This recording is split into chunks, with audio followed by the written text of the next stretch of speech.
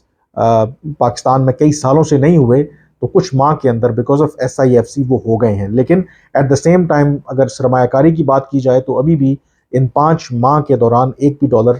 پاکستان میں سرمایہ کاری نہیں آئی۔ اب اس کے اندر جو ایک نیا جو ایلیمنٹ ہے، جو کنسرن ہے، وہ جو سامنے آیا ہے، باقی چیزیں تو اپنی جگہ پہ، آئی تھنک ایک جو بہت بڑی وجہ کہ کوئی بھی جو گورنمنٹ ہے، وہ سعودی عرب ہو، UAE ہو، چین ہو، یا کوئی بھی private investor who, I think وہ انتظار کرے گا پاکستان کے اندر کہ جب جو سیاسی معاملات ہیں وہ حل ہوں، یعنی کہ ملک کے اندر سیاسی استحکام ہو، عام انتخابات ہوں۔ وہ دیکھنا چاہیں گے کہ عام انتخابات کے بعد پاکستان کے اندر کیا سٹیبلٹی آتی ہے، اور جب سٹیبلٹی آئے گی تو یقینی طور پر جو بھی اس طرح کے لانگ ٹرم پروجیکٹس ہوتے ہیں جس میں بلینز آف ڈالرز کی انویسٹمنٹ ہے، تو وہ جو سرمایہ کاری ہے، جو بھی گورنمنٹ ہے، جو بھی پرائیویٹ کمپنی ہے، وہ کسی ایسی گورنمنٹ کے ساتھ ہی کرنا چاہے گی کہ جس کا ان کو پتہ ہو کہ at least they are there for at least few years, یا 5 سال جو ان کا مینڈیٹ ہے وہ رہیں گے، کیونکہ ابھی کیئر ٹیکر گورنمنٹ ہے، اور اس سے پہلے تو یہ چیز کنفرم نہیں تھی کہ پاکستان میں کیا انتخابات ہوں گے یا نہیں ہوں گے، لیکن ایٹ لیسٹ اس کے اندر ایک کلیئرٹی تو اب ہوتی نظر آ رہی ہے کہ 8 فروری کی تاریخ کا اعلان جو ہے وہ الیکشن کمیشن آف پاکستان کر چکا ہے۔ تو ان آل پروبیبلٹی لگ یہی رہا ہے کہ فروری میں عام انتخابات ہو جائیں گے، اور اس کے بعد پھر جو بھی سیاسی گورنمنٹ آئے گی تو پھر SIFC کے تحت یا باقی جو رکے ہوئے منصوبے ہیں، یا اس کے اندر ایک آپ کہہ سکتے ہیں کہ ایکسپیڈائٹ کیا جائے گا ان تمام منصوبوں کو، تو وہ اسی صورت میں ہوگا کہ جب ایک پرماننٹ یا ایک فریش مینڈیٹ کے ساتھ جو پولیٹیکل گورنمنٹ آئے گی۔ تو شاید ایک فیکٹر یہ بھی ہے کہ اگر آپ دیکھیں کہ ابھی پاکستان میں اس طریقے سے جو دوست ممالک ہیں پاکستان کے سرمایہ کاری انہوں نے نہیں کی، شاید وہ ابھی ویٹ اینڈ سی والی پالیسی کو اپنا رہے ہیں۔ دوسرا جو فیکٹر جس کی وجہ سے چیزیں تاخیر کا شکار ہو رہی ہیں اور ہو سکتی ہیں، وہ یقینی طور پر اس وقت جو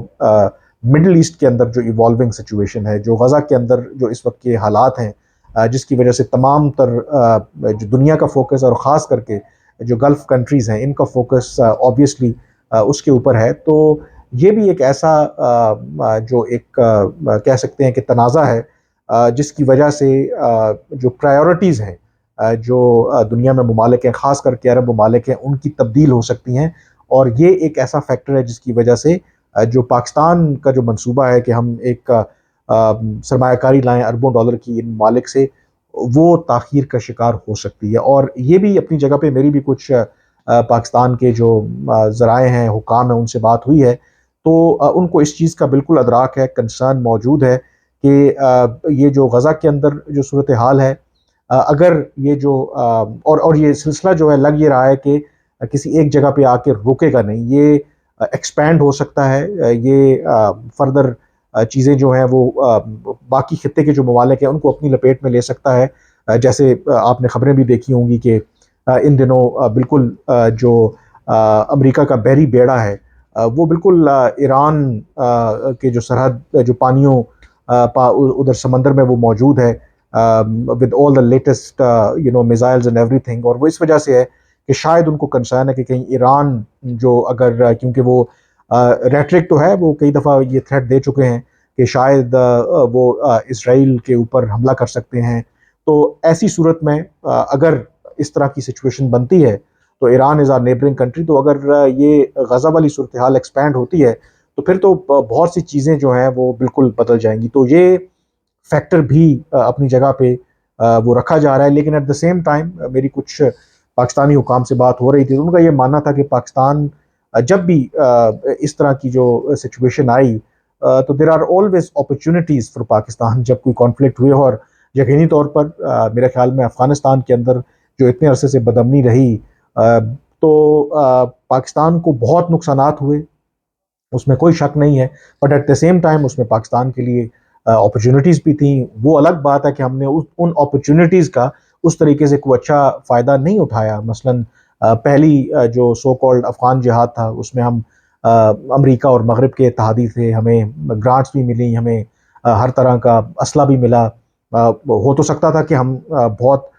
بہتر کوئی بارگین کر سکتے تھے، اچھی کوئی ڈیل کر سکتے تھے، وہ شاید ہم نے نہیں کی. ایون آفٹر 9/11 اٹیکس اگر آپ دیکھیں تو اگین پاکستان جو تھا وہ کہتے ہیں کہ ڈارلنگ آف دا ویسٹ تھا، اور اس طریقے سے پاکستان کو کئی فائدے ہوئے، لیکن بہت سے لوگوں کا خیال ہے کہ ہم بہت سے فوائد اٹھا سکتے تھے. لیکن ظاہر ہے تو اس لیے آئی تھنک ایک جو ایک ڈیلیکیٹ ایک سچویشن ہے. آئی تھنک ہمارے انٹرنل جو پرابلمز اپنی جگہ پہ، جو ریجن میں جو ادر انٹرنیشنل لیول پر جو چیزیں ایوالو ہو رہی ہیں، تو نیچرلی اس کا جو امپیکٹ ہے وہ پاکستان کے اوپر بھی آ سکتا ہے. تو یہ بھی ایک فیکٹر ہے جس کی وجہ سے پاکستان جو سوچ رہا ہے کہ ہم جو عرب ممالک سے اربوں ڈالر سرمایہ کاری لے کر کے آئیں گے، تو اس کے حوالے سے بھی آئی تھنک کچھ انسرٹنٹیز اس وجہ سے بھی ہو رہی ہیں کہ جو اس وقت مڈل ایسٹ کی جو صورتحال ہے. But let's see still Pakistan is hopeful کہ جو بھی یہ منصوبہ ہے اس میں پاکستان آفٹر آل کامیاب ہوگا کہ وہ سرمایہ کاروں کو اٹریکٹ کر سکے. And I think the big test will be کہ جب پاکستان کے اندر ایٹ لیسٹ کچھ دیر is an element of certainty, جب الیکشنز ہوتے ہیں اس کے بعد گورنمنٹ آتی ہے، تو اس میں پھر اس کے بعد چیزیں جو ہیں بہت سی چیزیں جو ہیں آئی تھنک وہ تب کلیئر ہوں گی. اینڈ آئی بلیو کہ جو ایسے ملک جو پاکستان میں سرمایہ کاری کرنا چاہتے ہیں وہ بھی شاید انتظار کر رہے ہیں ایسے ہی جو ڈیولپمنٹس کا، کہ جب پاکستان کے اندر ایک ایلیمنٹ آف سرٹنٹی بھی ہو، اور آف کورس کہ جو مڈل ایسٹ کے اندر ایک جو سچویشن ایوالو ہو رہی ہے اگر تو وہ